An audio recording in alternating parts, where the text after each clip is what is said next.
belajar mengenai persamaan dan pertidaksamaan linear satu variabel. Yuk, kita mulai belajar.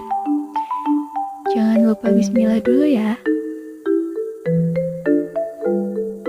Mungkin di antara kalian ada yang bertanya, kenapa sih harus belajar materi ini? Materi persamaan dan pertidaksamaan linear satu variabel ini sangat penting untuk dipelajari, karena materi ini merupakan konsep dasar dari persamaan dan pertidaksamaan nilai mutlak, program linear, dan masih banyak lagi. Jadi, udah tahu kan pentingnya belajar materi ini? Lebih semangat lagi dan siapkan catatan terbaik kalian ya. Persamaan dan pertidaksamaan linear satu variabel terdiri dari beberapa gabungan kata. Kata kuncinya adalah persamaan, pertidaksamaan, dan linear satu variabel. Kita bahas terlebih dahulu yuk. Yang pertama adalah persamaan. Persamaan dalam matematika dapat diartikan sebagai kalimat terbuka yang memuat tanda sama dengan, dan selanjutnya pertidaksamaan. Pertidaksamaan atau pertaksamaan dapat diartikan sebagai kalimat terbuka yang memuat tanda ketaksamaan.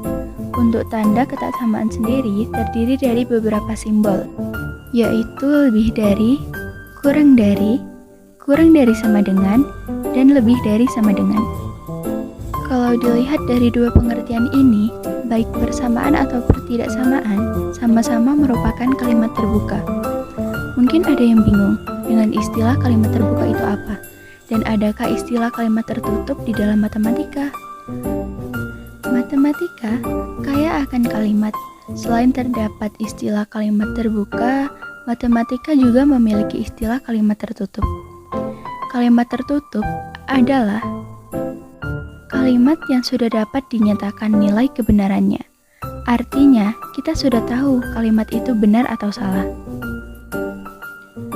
Contohnya, seperti 3 kuadrat sama dengan 9. Ini adalah sesuatu yang benar. Selanjutnya, 2 kurang dari 1.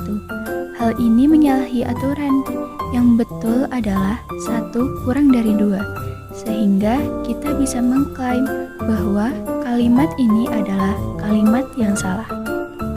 Sedangkan untuk kalimat terbuka sendiri merupakan kebalikan dari kalimat tertutup, yang artinya kalimat yang belum dapat ditentukan nilai kebenarannya. Contohnya adalah X min 2 sama dengan 1. Kita belum tahu ini nilainya benar atau salah, tergantung dari nilai X-nya sendiri. Lanjut, contoh yang kedua adalah X kurang dari 2. Kita belum tahu ini merupakan kalimat yang benar atau salah. Agar mudah membedakan antar kalimat terbuka dan kalimat tertutup, kita bisa melihat keberadaan dari variabel. Jika suatu kalimat terdapat variabel, maka kalimat tersebut tergolong ke dalam kalimat terbuka. Jika tidak, maka kalimat tersebut tergolong kalimat tertutup. Mudah kan? Setelah kita tahu perbedaan antara persamaan dan pertidaksamaan, maka pengertian dari persamaan linear satu variabel atau PLSF adalah kalimat terbuka yang memuat tanda sama dengan, yang hanya mempunyai satu variabel, di mana pangkat tertinggi dari variabelnya adalah 1. Kata kuncinya adalah kalimat terbuka sama dengan satu variabel, pangkat tertinggi dari variabelnya adalah 1. Selanjutnya adalah pertidaksamaan linear satu variabel atau PTLSV.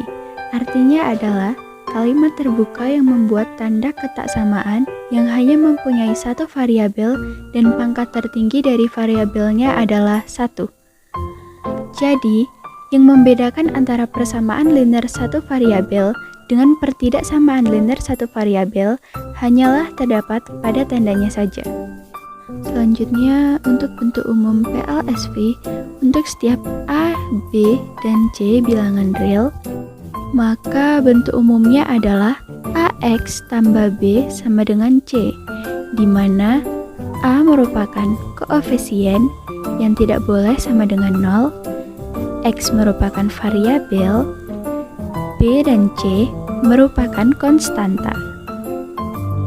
Dan bentuk umum PTLSV atau pertidaksamaan linear satu variabel adalah untuk setiap A, B, dan C merupakan bilangan real, maka AX tambah B tidak sama dengan C.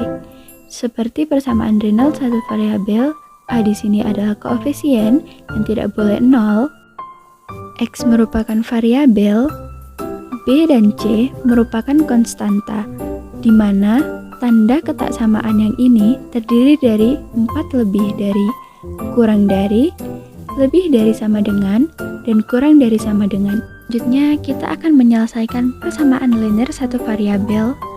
Tujuannya adalah mencari himpunan penyelesaian dari persamaan linear satu variabel, di mana kita akan mencari nilai variabelnya. Caranya, yang pertama, menambahkan atau mengurangkan kedua ruas dengan bilangan yang sama.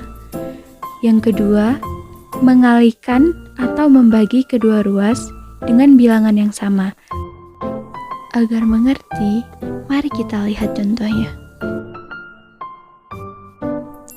Contoh soal yang pertama. Seperti yang sudah disampaikan sebelumnya, tujuan dari menyelesaikan persamaan linear satu variabel ini adalah mencari nilai variabelnya. Artinya, untuk soal nomor 1, kita harus mengubah persamaan ini ke dalam bentuk X sama dengan. Dengan kata lain, kita membuat X sendirian di salah satu ruas. Hal ini berarti koefisien atau bilangan di depan X-nya haruslah 1 dan tidak boleh terdapat konstanta di ruas yang sama dengan X. Kita coba jawab soal nomor 1. Konstanta di ruas kiri adalah 1. Agar konstanta tersebut tidak ada, maka haruslah dikurang 1. Karena ruas kiri dikurang 1, maka ruas kanan pun harus dikurang 1. Agar tidak merubah persamaan. Sehingga haruslah kedua ruas kita kurangi 1. Sehingga bentuk seperti ini setelah dioperasikan, maka diperoleh 1/2 X sama dengan 2. Tujuan kita adalah membuat X sama dengan. Sehingga koefisien dari X-nya harus 1. Maka agar setengahnya menjadi 1, setengah haruslah dikali dengan 2. Ketika ruas kiri dikalikan dengan 2, maka ruas kanan pun harus dikalikan dengan 2. Sehingga kita harus mengalihkan kedua ruas dengan 2 diperoleh 2x1 per 2x sama dengan 2 dikali 2, maka hasilnya adalah x sama dengan 4. Mudah bukan? Dan kemudian kita akan mencoba menyelesaikan pertidaksamaan linear satu variabel. Tujuannya adalah mencari himpunan penyelesaian dari pertidaksamaan linear satu variabel. Dengan kata lain, kita akan mencari nilai dari variabelnya. Perbedaannya dengan persamaan linear satu variabel adalah nilai dari variabel di persamaan linear satu variabel mungkin hanya 1. Akan tetapi, untuk nilai di variabel di pertidaksamaan linear satu variabel bisa jadi lebih dari 1. Cara yang pertama adalah menambahkan atau mengurangkan kedua ruas dengan bilangan yang sama. Ini masih sama seperti yang persamaan linear satu variabel. Yang kedua adalah mengalihkan atau membagi kedua ruas dengan bilangan positif yang sama. Dan yang paling penting adalah yang ketiga, dengan mengalihkan atau membagi kedua ruas dengan bilangan negatif yang sama. Tetapi, tanda ketaksamaannya akan berubah arah. Misalkan nih, yang awalnya di soal itu lebih dari, ketika pertidaksamaannya itu dikalikan dengan bilangan negatif, maka tanda ketaksamaannya yang akan berubah menjadi kurang dari. Terima kasih yang sudah menonton sampai akhir. Semoga ilmunya bermanfaat bagi kita semua. Dan jika ada kekurangan dan kesalahan, saya mohon maaf karena saya masih dalam tahap belajar. Wassalamualaikum warahmatullahi wabarakatuh. Assalamualaikum, saya perwakilan dari kelompok 5 mempersembahkan hasil karya kami.